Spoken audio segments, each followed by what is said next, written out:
Hello दोस्तों, आज की इस वीडियो में मैं आपको पोस्ट ऑफिस की एफडी स्कीम के बारे में पूरी जानकारी दूंगा और उन सभी बातों को भी बताऊंगा जो पोस्ट ऑफिस वाले खाता खोलते समय आपसे छिपा करके रखते हैं और बताते नहीं।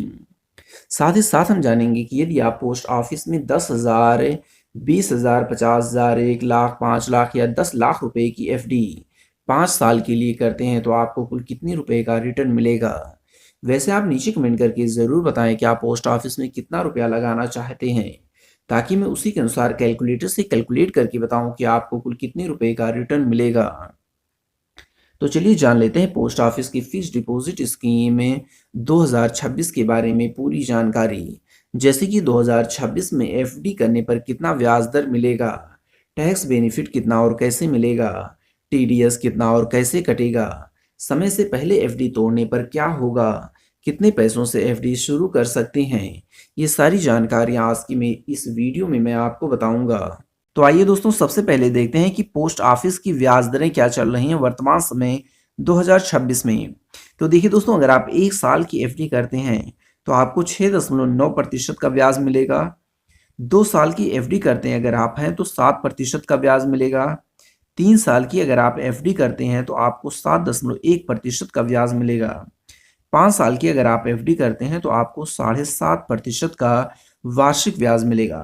ये जितने भी ब्याज हैं ये वार्षिक ब्याज दर हैं, लेकिन यहाँ पर आपको एक बात का ध्यान देना है कि ये वार्षिक ब्याज दर तो हैं, लेकिन जब बैंक पोस्ट ऑफिस वाले ब्याज का कैलकुलेशन करते हैं तो वो कंपाउंडिंग यानी कि चक्रवृद्धि ब्याज पर कैलकुलेट करते हैं और हर तिमाही बेसिस पर ये कैलकुलेट होता रहता है। ये नहीं कि साल भर आपका कंप्लीट होगा तब ब्याज मिलेगा, नहीं, 3 महीने होगा तो उस पर आपको ब्याज दे दिया जाएगा।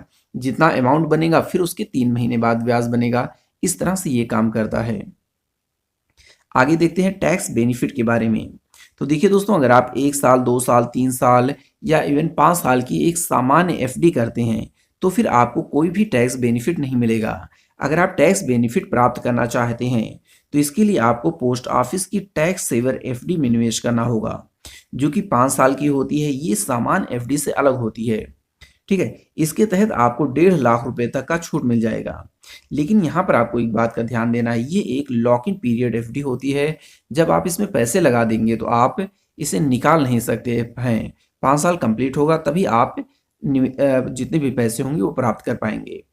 टीडीएस कटौती की बात की जाए तो देखिए, आप अगर सामान्य हैं, नागरिक हैं, तो 50,000 रुपये से ज़्यादा अगर आपका ब्याज बन जा रहा है साल भर के अंदर तब आपका टीडीएस कटेगा। और वरिष्ठ नागरिक के केस में 1 लाख रुपए से ज़्यादा का अगर ब्याज बन जा रहा है साल भर के अंदर आपकी जमा एफडी पर, तो आपको टीडीएस देना पड़ेगा। ये जो टीडीएस है वो 10% होता है और अगर पैन कार्ड अटैच नहीं है आपके अकाउंट से तो 20% टीडीएस काट लिया जाता है। देखिए, यहाँ पर अगर आपका मान लेते हैं 70,000 रुपये ब्याज बन गया साल भर के अंदर, तो ये जो 50,000 रुपये है उससे कितना ज़्यादा है, 20,000 रुपये ज़्यादा है। तो अब इस 20,000 पे आपको 10% जो है टीडीएस देना पड़ेगा बैंक वालों को, यानी कि आपको 2,000 रुपये जो है टीडीएस के रूप में बैंक वाले आपसे काट लेंगे। वरिष्ठ सीनियर सिटीजन है तब तो 70,000 रुपये के केस में आपको 1 रुपये भी टीडीएस नहीं देना पड़ेगा। जब 1 लाख रुपये से ज़्यादा होगा तब आपका टीडीएस कटेगा। समय से पहले पैसा निकालने का क्या नियम है? तो देखिए, अगर आप 6 महीने से पहले जो है पैसा निकालना चाहते हैं तो आप पैसा नहीं निकाल सकते हैं, क्योंकि ये एक लॉक इन पीरियड टाइम होता है। इसमें पोस्ट ऑफिस वाले आपके एफडी को नहीं तोड़ेंगे। 6 से 12 महीने के बीच अगर आप एफडी को तोड़ते हैं तो आपको 4% की वार्षिक ब्याज के दर के हिसाब से आपको इंटरेस्ट रेट मिलेगा। यानी कि मान लेते हैं आपने कितने भी रुपए की एफडी की थी, कितने भी साल के लिए एफडी किए थे, ठीक है। ज़्यादा जैसे 5 साल की एफडी करेंगे तो 7.5% का ब्याज मिलेगा, या इवन उससे कम की करेंगे 3 साल की तो 7.1% का ब्याज मिलेगा। तो अगर आप साल भर से पहले ही तोड़ देते हैं, 6 महीने से 12 महीने के बीच तोड़ देते हैं, तो फिर आपको 4% का ब्याज मिलेगा। 1 साल के बाद अगर आप तोड़ते हैं तो आपको 2% जितना भी आपने एफडी किया है, जितनी भी दर से आप एफडी कर रहे थे उसका 2% आपको कम ब्याज मिलेगा।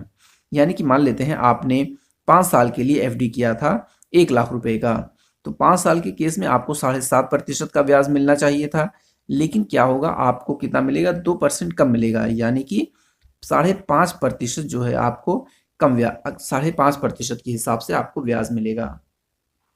आगे देखते हैं खाता खोलने के क्या तरीके हैं। तो ऑफलाइन तरीका होता है, आपको पोस्ट ऑफिस में जाना होगा, वहाँ पर जो फॉर्म मिलेगा उसको आप भर दीजिए, आधार कार्ड पैन कार्ड आप अटैच कर दीजिए, क्योंकि ये केवाईसी होता है, आज के समय में मैंडेट है।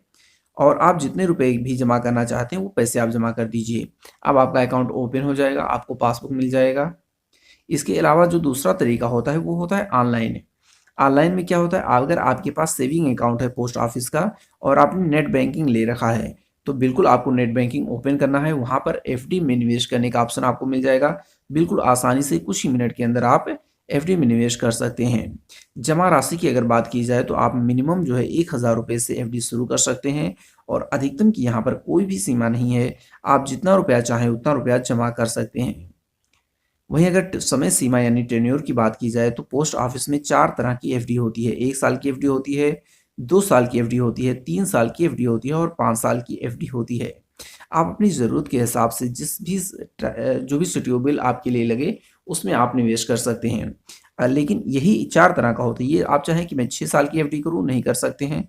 4 साल की एफडी करूँ, नहीं कर सकते। 2.5 साल की एफडी करना चाहते हैं, नहीं कर सकते। यही 4 ही ऑप्शन आपके पास होता है। आप 1 साल, 2 साल, 3 साल या 5 साल में निवेश करना है एफडी में। अतिरिक्त सुविधाओं की बात की जाए तो आपको नॉमिनी जोड़ने की सुविधा मिल जाती है और खाता भी ट्रांसफ़र करने की सुविधा मिल जाती है। आप इधर एक शहर से दूसरे शहर में खाता को ट्रांसफ़र कर सकते हैं। अब आइए देखते हैं रिटर्न के बारे में। अगर आपके पास 10,000 रुपये हैं और आप इसे निवेश करते हैं 5 साल के लिए, तो 7.5% की वार्षिक ब्याज की दर के हिसाब से आपका जो टोटल ब्याज बनेगा वो होगा 4499 रुपये, यानी 4,499 रुपये। और कुल मैच्योरिटी अमाउंट जो बनेगा आपका वो होगा 14,499 रुपये। ये मैच्योरिटी अमाउंट वही होता है कि आपका जितना निवेश किएंगे वो प्लस आपका जितना ब्याज बनेगा वो, इन दोनों को जोड़ दिया जाता है, आपका मैच्योरिटी अमाउंट बन जाता है। अगर आपके पास 50,000 रुपये हैं, 5 साल के लिए निवेश करेंगे तो 7.5% का ब्याज मिलेगा और इस हिसाब से आपका जो टोटल ब्याज होगा वो 22,497 होगा। अब ये नहीं कि आप इसकी कंपाउंडिंग पावर करिए साल भर के अंदर कि आप देखिए ये सही है कि गलत है, नहीं। आपको हर तिमाही बेसिस पर ब्याज मिलेगा। अगर आपको कंपाउंडिंग लगाना है तो वहाँ पर आपको 1 साल की जगह पर आपको 1/3 का यूज़ करना होगा, क्योंकि यहाँ पर जो ब्याज की गणना की जा रही है तिमाही बेसिस पर की जा रही है। अब 1,00,000 रुपये अगर आपके पास हैं, 5 साल के लिए निवेश करते हैं, 7.5% की ब्याज की दर के हिसाब से आपका कुल ब्याज जो होगा वो होगा 44,995 रुपये और टोटल मैच्योरिटी अमाउंट आपको जो मिलेगा वो होगा 1,44,995 रुपये। वहीं अगर आपके पास 5,00,000 रुपये आप निवेश करते हैं पोस्ट ऑफिस में 5 साल के लिए अगर आप करते हैं तो ब्याज दर जो आपको मिलेगा 7.5% का मिलेगा और कुल ब्याज जो आपको मिलेगा वो होगा 2,24,974 रुपये। कुल मैच्योरिटी अमाउंट की अगर बात की जाए तो 7,24,974 रुपये आपकी टोटल मैच्योरिटी अमाउंट होने वाली है।